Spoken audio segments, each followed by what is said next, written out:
За символични 1737 лица е намален бројот на вработените во буџетските органи на државата. Сега бројот на лицата кои земаат административна плата изнесува 131.183 лица. И тие се вработени во 1332 институции, стои во годинешниот извештај на Министерството за информатичко општество.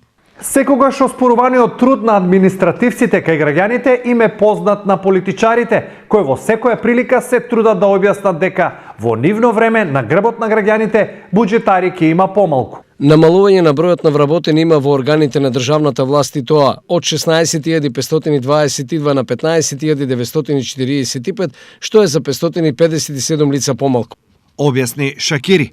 Ако овде има намалување, од друга страна, зголемување има во здравството и социјалната заштита. Во изминатиот период, од отварањето на градинките, од доаѓањето на новата влада во Министерството се случиле повеќе од 400 вработувања во секторот на социјала, говорам, во уделот на даватели на услуги.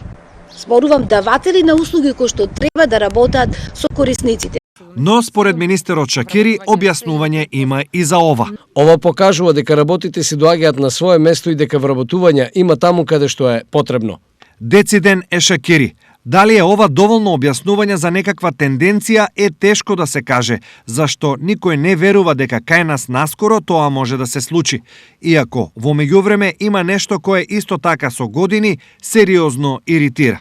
Имено и во оваа прилика многу малку се зборува за 1300 ранковно вработени кои со години седат дома и земаат плата која работниците никогаш нема да ја видат.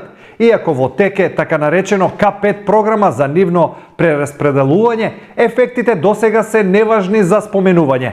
На вратот на граѓаните, тие понатаму се најтешкиот камен.